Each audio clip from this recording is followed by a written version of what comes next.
Ok. Très bien. Bonjour à tous, ou plutôt bonsoir.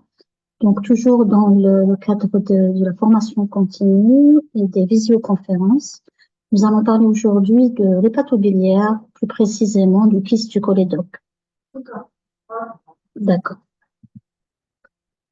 Donc, qu'est-ce qu'on veut dire par kyste du cholédoque? Kyste du cholédoque, c'est une anomalie qui est congénitale, qui est caractérisée par une dilatation kystique des voies biliaires. Alors, c'est une pathologie rare sous nos cieux, mais qui est plus fréquente à l'est, c'est-à-dire du côté du Japon.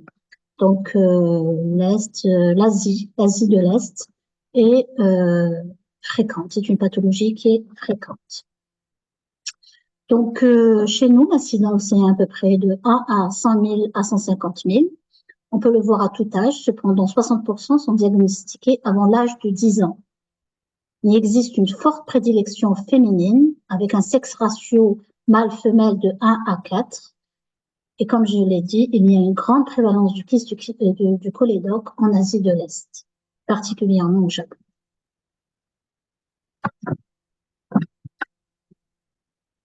Donc, un peu d'historique. Le kyste cholédoque a été pour la première fois décrit par l'anatomiste Abraham Bater en 1723. Cependant, il faudra attendre 1924 pour que la chirurgie telle qu'on la connaît actuellement, plutôt l'hépatico-duodénostomie, a été faite par Mac Worter en 1924.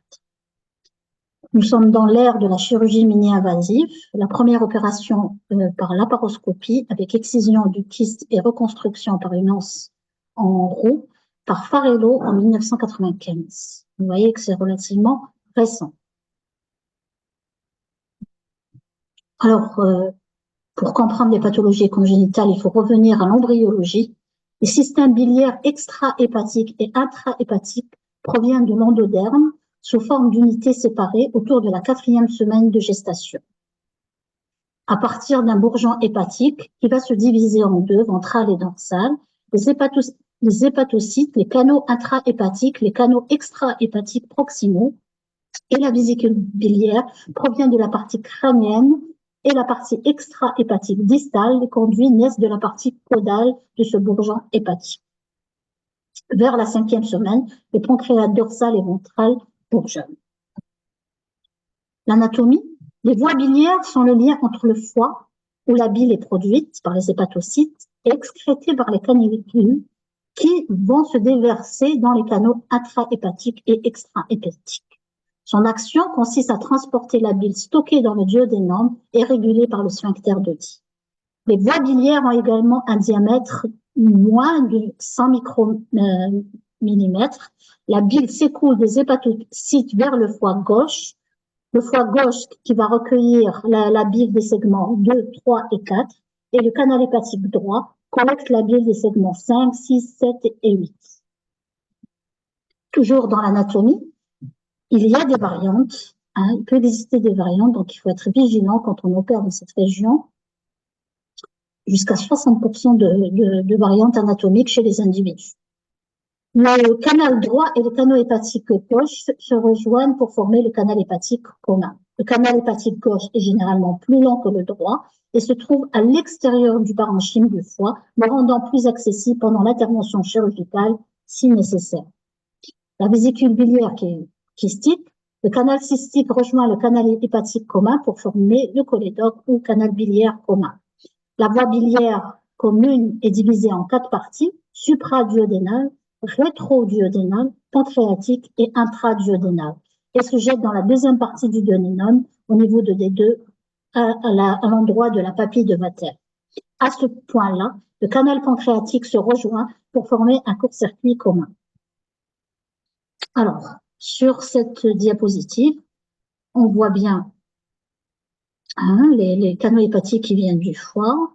Ensuite, il y a le canal cystique quelque part ici, ça va former le cholédoque avec ses différentes parties, supraduodénal, rétroduodénal, intrapancréatique, et il va se jeter au niveau des deux.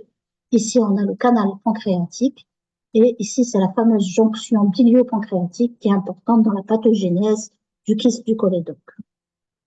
toujours dans l'anatomie. Donc, on voit le foie droit, le foie gauche, le canal cystique, le canal hépatique, commun et le cholédoque qui va se jeter au niveau des deux.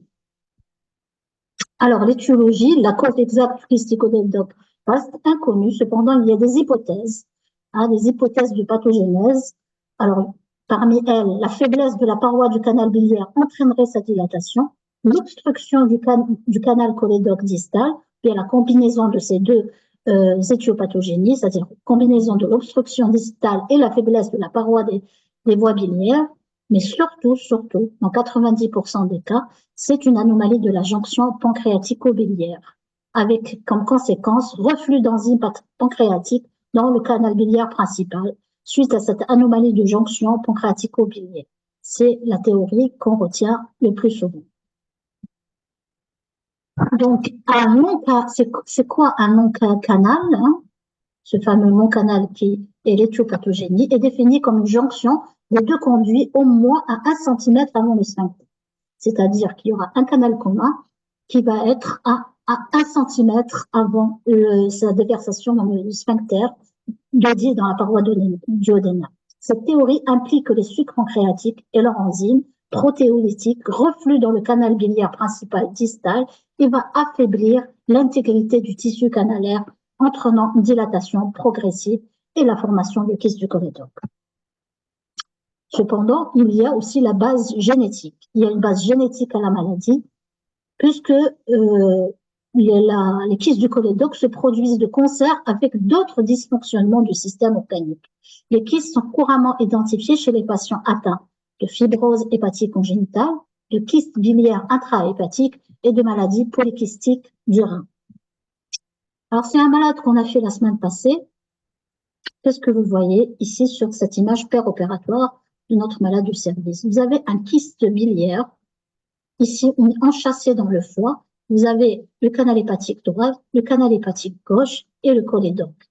Et vous voyez que le canal hépatique droit et le canal hépatique gauche se drainent dans ce kyste biliaire. Le malade a bénéficié d'une anastomose kysto-jéjunale avec une anse en rond. Alors, les cholédococèles, c'est quoi les cholédococèles? C'est pour la classification. On la verra, c'est le type 6 et le type 3, peuvent résulter d'un développement anormal du bourgeon hépatobiliaire dans l'intestin antérieur de l'embryon. Récemment, un fonctionnement anormal du sphincter Body a été rapporté comme prédisposant au reflux du sucre pancréatique dans la voie biliaire et des spasmes au niveau du sphincter Body ont été notés en association avec les kystes du cholédoque. Alors, si on parle pathologie, c'est-à-dire histologie, l'examen de la paroi du kyste révèle des modifications inflammatoires chroniques et d'inundation souvent complète de l'épithélium. Chez les personnes non diagnostiquées ou maltraitées, l'inflammation épithéliale chronique conduit à la dégénérescence maligne. C'est pour ça qu'il faut opérer, entre autres, des complications de cholangite, de cirrhose, etc. Il y a la dégénérescence de ce kyste qu'il faudra réséquer en totalité. Un cholangiocarcinome a été signalé dans les kystes cholédociens, diagnostiqués pour la première fois chez l'adulte, et dans les restes des kystes non réséqués après le diagnostic dans l'enfance. Les tumeurs malignes habituelles sont un carcinome adénosquameux ou un carcinome à petites cellules. Ce sont les différents cancers qui peuvent survenir suite à un kyste du cholédoque. Alors, la classification, deux types de classification. On connaissait de Alonso Ledge en 59, a classé le kyste cholédocien en 3 types, qui a été modifié ensuite par Todani en 77. Alors, le type 1, qui est la forme la plus fréquente, c'est quoi? C'est une dilatation fusiforme d'une partie ou de l'ensemble du canal biliaire principal avec un canal intrahépatique normal. Ce type 1 peut être subdivisé en 3 types. 1A, dilatation fusiforme de l'ensemble de la voie biliaire extrahépatique. 1B, dilatation fusiforme d'un segment de la voie biliaire extrahépatique. 1C, dilatation fusiforme de la portion du canal biliaire et de la voie biliaire extrahépatique. Le type 2, c'est un diverticule qui est isolé du cholédoque. Cela représente uniquement 5% de tous les types de kyste du cholédoque. Le type 3, je vous ai dit cholédococèle, dilatation kystique de la partie intraduodénale du cholédoque. Il représente aussi 5% de tous les types cholédociens. Le type 4, lui aussi, va être subdivisé en 4A et en 4B. 4A caractérisé par de multiples dilatations de l'arbre biliaire intra- et extra-hépatique. Et le type 4B, c'est une dilatation multiple touchant uniquement les voies biliaires extra-hépatiques. Le type 5, maladie de Caroli, c'est une dilatation kystique des voies biliaires intra-hépatiques. Et on va voir tout ça. Donc, vous voyez la forme kystique, une forme fusiforme. Hein. Donc là, c'est un segment qui est dilaté. Là, c'est le diverticule. Là, c'est le cholédococèle. Et là, c'est la maladie de Caroli. On voit des dilatations intrahépatiques. Alors, en 2022, on a eu le privilège d'avoir notre article publié dans le journal of Pediatric Surgery. C'était une petite qui présentait un cholédococèle chez une petite de 2 ans. Donc, je rappelle le cholédococèle, c'est quoi? C'est une dilatation de la partie distale, hein, donc qui se jette dans le duodénum. Donc, on voit ici sur le scanner hein, que le cholédococèle se jette dans D2, une dilatation. Ici, c'est un cholangio IRM. Là aussi, on voit que le kyste, il est là. Il y a le pancréas qui se jette là et le cholédoque. Et ça, c'est une vue opératoire. Donc, qu'est-ce qu'on a fait? Parce qu'elle était très petite, donc on ne pouvait pas la traiter par endoscopie. Donc, on a ouvert le duodénum et on a mis à plat ce cholédococèle. Alors, quels sont les caractères cliniques du kyste du cholédoque en général? C'est une triade, douleur, ictère, masse abdominale, avec à la biologie une bilirubine conjuguée élevée dans 80% des cas, un retard de croissance et une masse abdominale dans 30% des cas. Chez les enfants âgés de plus de 2 ans, les douleurs abdominales sont le symptôme le plus courant, avec associé un ictère intermittent, une cholangite ou une pancréatite récurrente. Le taux sérique d'amylase et de lipase aussi peuvent être élevés, surtout dans la phase aiguë. Il peut y avoir des formes asymptomatiques qui sont d'ailleurs les formes les plus courantes. Le diagnostic peut être évoqué en anténatal devant la constatation à l'écho-obstétricale d'une formation liquidienne au niveau de la région du hile hépatique. Toujours dans le diagnostic, le bilan biologique, on va avoir une hyperbilirubinémie directe, une élévation des gamma-GT, une légère élévation des transaminases, l'amylase et la lipase peut être élevée, et l'échographie abdominale reste l'examen de choix pour poser le diagnostic du kyste cholédocien. Une dilatation kystique du canal biliaire principal et de la vésicule biliaire et du cystine est la constatation la plus courante. La dilatation peut s'étendre au canal hépatique commun, mais ne s'étend généralement pas dans les conduits intra-hépatiques. La pancréatite éduhépatique et la dilatation secondaire des voies biliaires peut être confondue avec les kystes cholédociens. Écho constitue l'examen initial, mais aussi le scanner, examen précieux, surtout la cholangio-TDM, qui permet de visualiser l'accumulation du produit de contraste dans le kyste. Une cartographie de l'arbre biliaire et une délimitation précise de la lésion sont ainsi obtenues. Il y a la CPRE, la cholangio-pancréaticographie rétrograde endoscopie, permet de visualiser avec précision la configuration du système crânière pancréatico-biliaire. Il est cependant invasif et ne convient pas à un usage répété. Et surtout, il est contre-indiqué en cas de pancréatite aiguë. La cholangiographie transhépatique percutanée est un drainage transhépatique suivi d'une cholangiographie via le tube de drainage, en particulier pour les kystes cholédociens avec dilatation intrahépatique. La CPRM, la cholangiopancréatographie par résonance magnétique, sont réservées aux patients où il y a un doute diagnostique. Il fournit lui aussi une excellente visualisation des canaux pancréatico-biliaires. Il est non invasif et peut remplacer la CPRM. Alors, une cholangio-IRM de nos patients, hein, qu'est-ce qu'on voit? On voit la dilatation ici Ici, c'est le duodénum, donc dilatation kystique du cholédoque. Voilà, le kyste, duodénum. Ici, le canal pancréatique. Alors, diagnostic différencié. En prénatal, qu'est-ce qu'on a dit? C'est un kyste au niveau de la région iliaque. Donc, on peut avoir un diagnostic différentiel avec toutes les lésions kystiques intra-abdominales, à savoir kyste de l'ovaire, péritonite méconiale kystique, duplication et kyste mésentérique.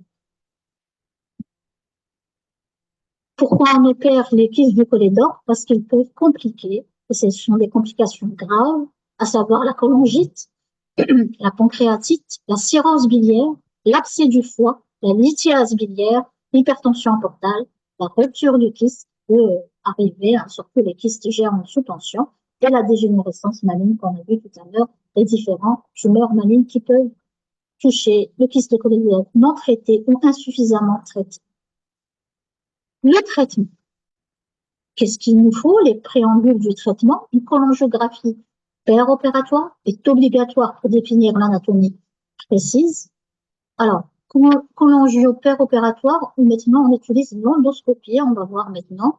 Le traitement du choix du kyste, c'est l'excision complète du kyste.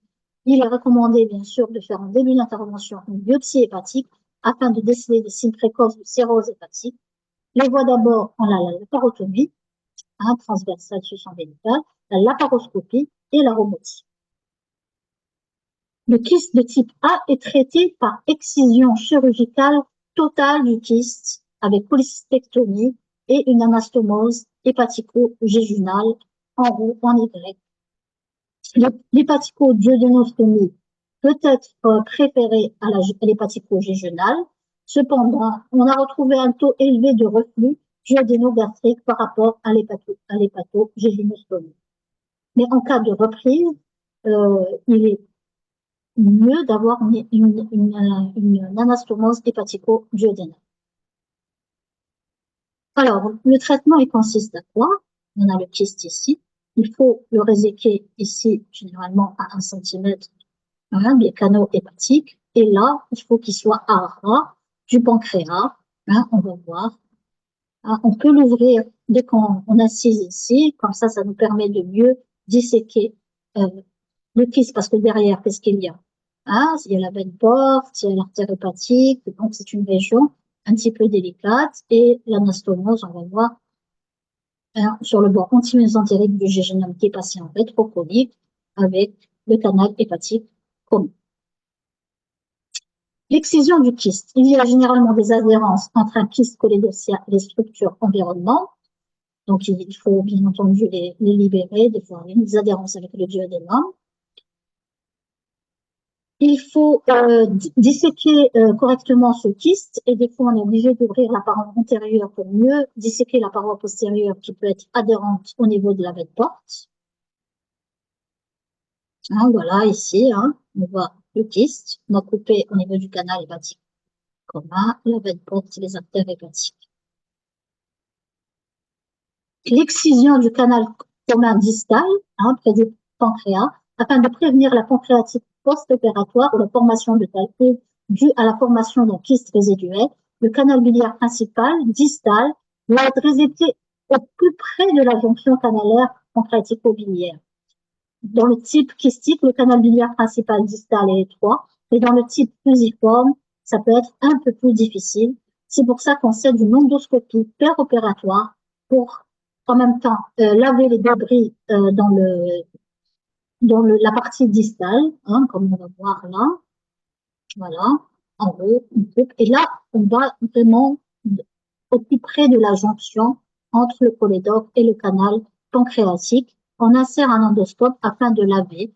Si on n'a pas un endoscope, on peut mettre une sonde et laver avant de ligaturer ici, parce que souvent il y a des débris qui peuvent être source de calcul. Alors regardez, ici en rouge longue, c'est faux, et en bleu, c'est recommandé. Donc il ne faut pas réséquer le kyste ici et laisser un kyste résiduel, mais vraiment le réséquer à ras de la jonction bilio-pancréatique. Là aussi, Quand on ne peut pas, on fait une mucosectomie, c'est-à-dire on enlève juste la muqueuse, on laisse une polyarète ici, mais il faut être à ras. Bien sûr, il ne faut pas léser le canal pancréatique, mais il faut être à ras de la jonction bilio-pancréatique. Voilà, c'est ce que je viens de dire. Donc, canal hépatique, on va sectionner au niveau du changement de calibre. Étant donné que toute la muqueuse proximale restante du kyste est sujette à des modifications malignes, il faut l'exciser complètement. La même chose en haut. Voilà. Donc là, c'est recommandé et là, c'est trop bas. C'est faux. Il peut y avoir des anomalies anatomiques. Regardez, c'est pas la même chose. Donc là, il faudra réséquer ici et non ici. La même chose, réséquer là et non ici. Donc c'est généralement à 1 cm, des canaux hépatiques. On laisse ici 1 cm et on résèque. Et en bas, au plus près de la jonction milieu pancréatique. Maintenant, l'anastomose. L'anastomose hépatico-jejunale, une anastomose bout à bout lors d'une hépatico-justomie de roue est recommandée pour éviter que le cul-de-sac jejunal s'allonge et qu'il y ait des débris, des calculs qui se forment. Si l'anastomose est terminolatérale est inévitable, le canal hépatique doit être anastomosé aussi près possible de l'extrémité fermée du jéjunum pour éviter la stase biliaire avec formation de calculs. Une anastomose jéjuno-jéjunale doit être rapprochée jusqu'à 8 cm afin que le contenu du jéjunum natif s'écoule facilement et évite le reflux du contenu jéjunal. C'est ce que je viens de dire. C'est-à-dire que certains préfèrent faire une anastomose termino-terminale, surtout quand le diamètre B sur A est inférieur à 2,5. Et quand c'est B sur A est plus de 2,5, on fait ce qu'on fait ce que vous avez l'habitude, c'est-à-dire sur le bord antimésentérique et ici on ferme. Mais vraiment, il faut que ça soit très près de la partie qu'on ferme ici, parce que cette partie-là, avec le temps, comme on les opère généralement jeunes, peuvent s'allonger et il peut y avoir des débris qui se forment et source de calcul. Donc, vous voyez, donc, certains, voilà, ça s'allonge. Donc, certains préfèrent faire le termino-terminal, mais selon le diamètre. Et quand on est obligé, on fait une terminolatérale, mais au plus près de la portion borne. La même chose ici, il faut qu'il y ait 8 cm au moins ici d'anastomose pour éviter qu'il y ait un reflux et source de calcul. Et bien sûr, ici, généralement, il y a 60 cm pour éviter, excusez-moi. Donc là, c'est ce que je viens de dire. Voilà. Termino-terminal ou sur le plan anti-mésentérique. Excusez-moi, je vais fermer mon téléphone. Alors, ça c'était pour le type 1. Le type 2 est traité par simple excision du kyste. Donc, le kyste du col d'or doit être fermé transversalement sur un tube de Kerr, un tube en T, pour éviter la formation de sténose. Je rappelle, le type 2, c'est le diverticule. Le type 3, je vous ai montré l'article qu'on a fait au service. Donc, c'est la partie terminale qui est une cholidécocèle. Donc, soit c'est l'enfant un peu plus grand, au-delà de 3 ans, on peut le traiter par endoscopie. Sinon, c'est la sphinctérotomie endoscopique, soit une duodénotomie transversale. Quand l'enfant est trop jeune, on l'opère et on fait une duodénotomie transversale et on met à plat le cholidécocèle. Maintenant, quand c'est le type 4, il y a une résection complète de l'arbre biliaire extra-hépatique lorsque cela est possible, c'est-à-dire on emporte le canal hépatique commun qui est dilaté et les canaux hépatiques droit et gauche qui sont dilatés. La maladie de Caroli, donc c'est maladie kystique intra-hépatique. En cas de cirrhose unilatérale ou segmentaire, la résection de la partie atteinte du foie est le traitement de choix. On peut céder de l'acide ursodesoxycholique qui peut améliorer le flux biliaire, réduisant ainsi l'incidence des boues biliaires, des calculs et de la cholangite. Alors, c'est une image préopératoire du kyste du cholédoque. Vous voyez, là, regardez, changement de calibre. Là, c'est le pancréas, c'est la partie distale. Voilà, on le voit mieux ici. Alors, nous sommes dans l'ère de la chirurgie mini-invasive. Actuellement, le gold standard, c'est le traitement par chirurgie mini-invasive, c'est-à-dire laparoscopie. Donc, comment ça se passe concrètement? C'est sous anesthésie générale. Le patient est positionné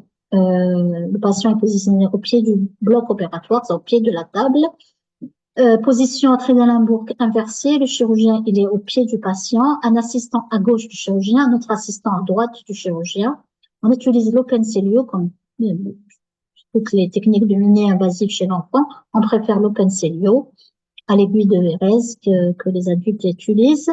Donc, par une incision supra-ombilicale, on insère notre laparoscope de 5 à 10 mm, de 30 à 45 degrés.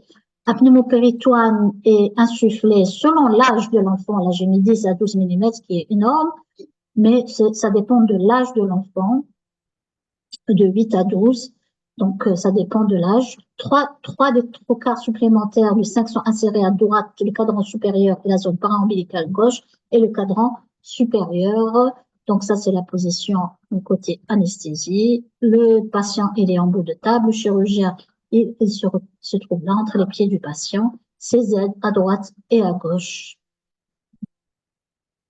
Alors, comment ça se passe sous la paroscopie? Dissection c'est pratiquement la paroscopie est une voie d'abord, donc la chirurgie est pratiquement la même, sauf quelques artifices. Donc la dissection est initiée par l'ablation du péritoine adjacent en utilisant un bistouri électrique et une passe Maryland. Une fois que le kyste du cholédoque est libéré, la partie distale est divisée le plus près possible de la jonction pancréatico-biliaire. Le moignon est ligaturé avec une endoboucle. La partie proximale est excisée en laissant 10 mm, 1 cm du canal hépatique commun. Cholécystectomie est alors effectuée. Le segment du jéjunum proximal par rapport à l'affection duodénale est alors extériorisé par un des trocars en prolongeant l'incision du port ombilical, et la jéjunostomie de roue en Y est construite extracorporelle, c'est-à-dire on fait l'anastomose extracorporelle, on sort, on va voir une image, on sort le jéjunum à l'extérieur à travers un orifice de trocar. La longueur du montage est déterminée en plaçant la jéjunostomie au niveau de l'ombilic et amenant l'extrémité distale de l'anse à 3 cm de l'appendice xiphoïde. L'extrémité fermée de l'anse jéjunale est remontée via une fenêtre rétrocolique, ça c'est comme la laparotomie, une entérotomie antimésentérique de 5 mm de longueur, ça c'est la même chose pour une anastomose hépatico-gégénale. Donc vous voyez là, c'est extériorisé, hein, voilà, pour faire l'anastomose hépatico-gégénale, on met un fil par là et un fil par là, et on fait notre anastomose. Alors, une meilleure exposition du foie, on introduit une suture percutanée juste au-dessus de l'appendice xiphoïde pour libérer le ligament falciforme et rétracter le foie. Pour exposer la région hépatique, une case est insérée à travers la région sous-costale au niveau du port de la ligne axillaire antérieure pour saisir et surélever la vésicule biliaire et permettre de disséquer la voie biliaire. Pour exciser la paroi postérieure du kyste, plutôt pour disséquer, la paroi antérieure incisée en premier pour améliorer l'exposition. Un endoscope via un trocar supplémentaire de 3,9 mm qu'on va mettre au niveau de l'épigastre. Alors, vous voyez ici l'endoscope qui est rentré dans la voie biliaire afin de nettoyer un petit peu des débris. Alors, nous avons opéré notre malade, mais notre malade n'est pas à l'abri de complications. Même après l'excision primaire du kyste, une tumeur maligne peut survenir au niveau du cholédoque terminal intrahépatique. Les complications tardives sont la cholangite, l'ictère obstructive, la pancréatite, la formation de calculs et l'hypertension portale. La cholangite ascendante, les calculs au niveau du cholédoque terminal intrapancréatique et l'occlusion intestinale. Donc, ici, c'est un article qui parle des complications après excision. Il a comparé l'incidence des complications chez les enfants par rapport versus les adultes. Et on voit que les adultes font beaucoup plus de complications. Par exemple, la cholangite ascendante, 3 chez l'enfant, 9 chez les adultes, sur 200 enfants et 40 adultes. Les calculs 3 chez l'enfant, 5 chez l'adulte. Donc voilà, à peu près. Pancréatique, c'est la même chose. Par contre, les occlusions, 9 chez l'enfant et 3 chez l'adulte. Bien sûr, les cholangiocarcinomes, c'est l'adulte. Liver dysfonction, le dysfonction du foie, l'adulte. Pancréatite, pratiquement la même chose, adulte et enfant. Pour conclure, avant de répondre à vos questions, je pourrais dire que le kyste du cholédore est une pathologie rare, monsieur, mais fréquente en Asie, nécessité d'un diagnostic précoce et d'une prise en charge adaptée. La chirurgie mini-invasive est le gold standard actuellement. Il faut savoir que la résection du kyste par robotique existe et que les chirurgiens devront se familiariser avec ces nouvelles techniques et ces technologies avancées. Je vous remercie pour votre attention et suis disponible pour répondre à vos questions. Oui, oui. Bonjour, professeur. Par rapport à l'imagerie, l'examen idéal, c'est la biliaire ou la cholangio ou bien le cholangio-scan. C'est l'IRM. C'est le cholangio-IRM, biliaire, si vous voulez. Après, ça dépend de la disponibilité. Est-ce que vous avez les moyens de sédater cet enfant? C'est généralement jeune. Le Himatch a dit non, mais le reste, apparemment, ils entendent, ça doit être chez toi. Ça doit être un problème local. Est-ce que vous avez d'autres questions? Quel est l'inconvénient de faire une anastomose termino-terminale? Non, il n'y a pas vraiment d'inconvénient. Ça dépend du diamètre. Tout dépend du diamètre. Je vous ai montré que selon le diamètre du canaux hépatique, les canaux hépatiques communs, et le diamètre du jéjunum. Donc voilà. Je vous ai mis, c'est la distance. Tout dépend du diamètre. Je vous montre la vidéo. Là. Hop, voilà.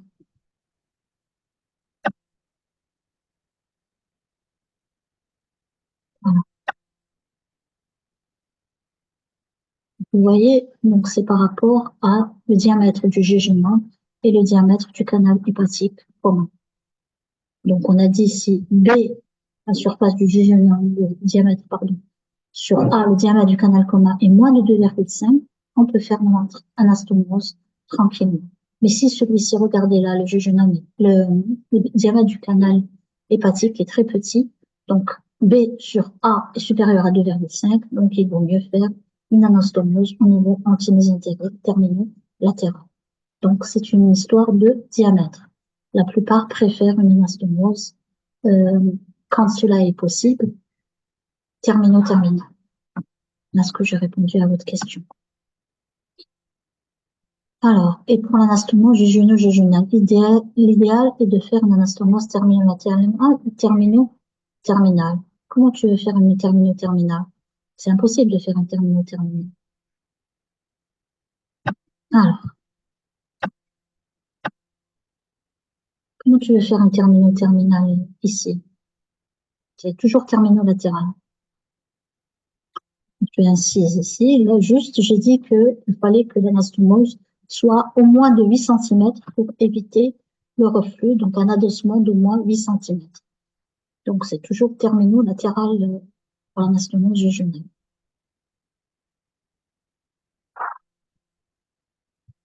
Est-ce qu'il y a une autre question? Alors, pour l'anastomose jéjunale, est-ce que c'est une anastomose termino-terminale ou latéro-latérale? Oui, bon, après, il vaut mieux faire latéraux-latéral parce que pour avoir une meilleure, un diamètre de 8 cm, donc c'est latéraux-latéral. De préférence, c'est latéraux-latéral pour avoir un diamètre de 8 cm. Si on fait terminolatéral, ça sera juste le diamètre du jéjunum. Donc latérolatéral, c'est plus recommandé. Alors, quelle est votre question? Est-ce qu'on peut utiliser une opacification péropératoire? Oui, bien entendu. Bien entendu que vous pouvez utiliser, de faire une prolongation péropératoire. Soit vous utilisez le cystique, généralement c'est ce qu'on fait quand vous avez un problème sur la terminaison du cholédoque, ou si vous voulez vous voulez laver, injecter du sérum et laver s'il y avait des problèmes de pancréatique antérieurement, suite à des calculs, et vous savez qu'il y a des débris de calcul, donc vous pouvez faire un lavage, faire un cholangio pour avoir une cartographie biliaire, bien entendu. Donc, repacification, oui, quand cela est nécessaire.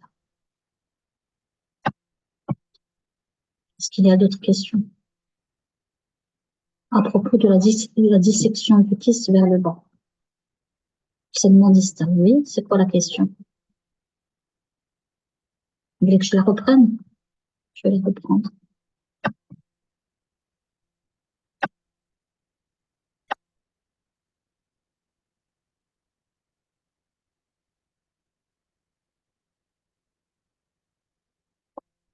Alors, on a dit qu'il fallait pas arrêter, hein, on coupe lorsqu'il y a un changement de calibre.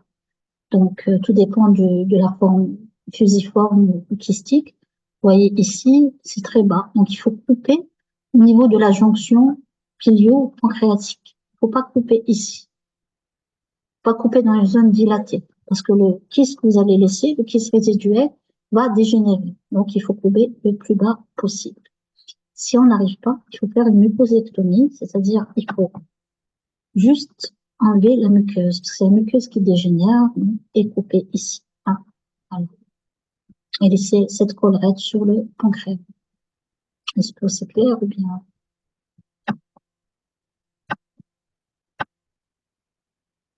Oui, c'est clair. S'il vous plaît, quel est le meilleur examen complémentaire pour le suivi post-opératoire? Alors, il faut, selon les signes d'appel, si notre malade fait des pancréatites, c'est un scanner. S'il fait une sténose de l'anastomose, ça arrive. Hein, on a eu un cas dans le service, un malade qui a été opéré très jeune, qui fait une sténose de l'anastomose hépatico-jejunale. Donc là, c'est l'IRM qu'on joue IRM. Donc tout dépend de la complication, mais un suivi post-opératoire selon la clinique. On peut faire une écho en post-op pour voir si tout va bien. Et après, selon la clinique, selon le bilan, si le malade fait une cholestase, pour voir s'il y a un problème. S'il y a une cholestase, ça veut dire qu'il y a soit un calcul, soit une sténose de l'anastomose. Donc, voilà, c'est selon les signes d'appel.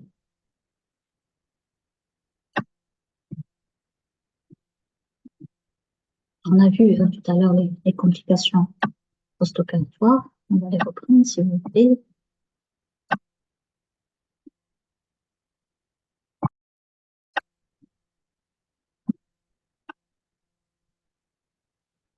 Voilà. Donc, on a dit qu'il peut y avoir un syndrome de cholestase, un ictère obstructif. Là, il faut voir est-ce qu'il n'y a pas une sténose ou des calculs qui obstruaient la lumière au niveau du cholédoque distal, ce qu'on a laissé. Donc là, ça sera l'IRM. Si c'est une hypertension portale, c'est une chose. Si c'est une cholangite ascendante, c'est le bilan biologique essentiellement.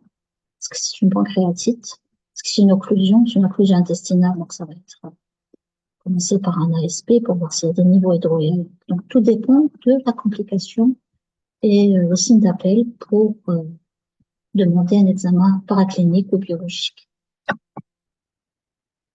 Est-ce qu'il y a d'autres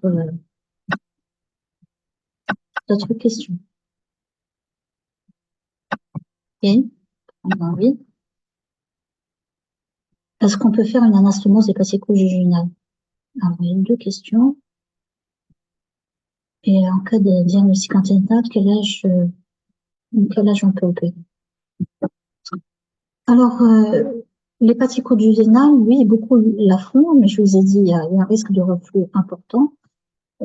Par contre, on peut mieux explorer notre anastomose par endoscopie en cas d'anastomose hépatico-jejunale. L'hépatico-jejunale, là, c'est pas possible. Mais par contre, si on fait une anastomose hépatico-jejunale pour le suivi, on m'avait demandé le suivi, En cas de problème, on peut explorer facilement par endoscopie. C'est là l'intérêt de l'hépatico-duodénal. Par contre, elle est source de reflux. Voilà. Pour le diagnostic anténatal, il faut d'abord le confirmer en postnatal. Une fois qu'on a confirmé en postnatal, on peut, on peut opérer, si c'est un petit kyste, on peut attendre un peu parce que plus c'est petit, plus c'est source de sténose. Je vous ai dit, on a une sténose parce que c'était un malade qui a été opéré très jeune. Donc, il faut éviter d'opérer très jeune. Mais bon, quand on n'a pas le choix, si c'est un gros kyste en postnatal, etc., on peut l'opérer. Mais si c'est un petit kyste, il faut mieux attendre pour faire notre anastomose et opérer dans de meilleures conditions. Tout dépend de la clinique, de la biologie, tout dépend du diamètre du kyste. Hein, si c'est un peu petit kyste, on peut attendre.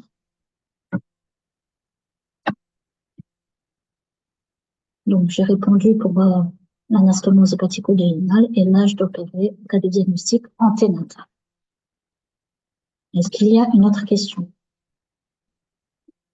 Ou est-ce que vous voulez que je reprenne certaines parties qui ne sont pas claires?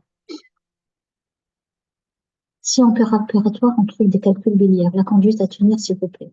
Alors, je vous ai dit que si vous allez trouver dans la littérature, ils utilisent un endoscope. Hein, un endoscope qu'ils insèrent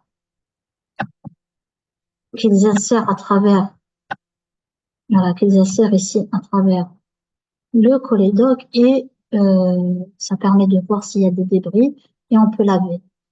Hein, on met une sonde et même nous, moi c'est ce que je fais, c'est juste avant de ligaturer la partie distale, hein, j'insère une intranée ou une sonde et je lave avec du sérum. Parce que, comment vous avez fait le diagnostic du kyste du cholédoque, souvent il y a dans les antécédents des enfants qui ont fait des pancréatites. Donc, par justement ces calculs. Donc, il faut laver en opératoire, tout simplement. Vous avez tout est ouvert. Hein, donc, vous pouvez mettre gentiment une sonde et laver avec du sérum.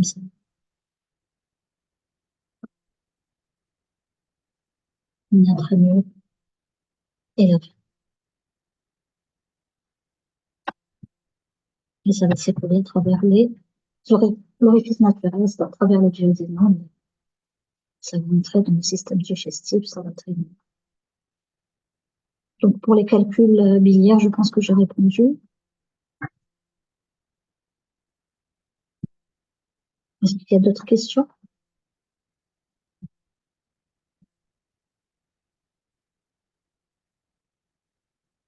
Si on aura une sténose en post-opératoire, conduite à tenir.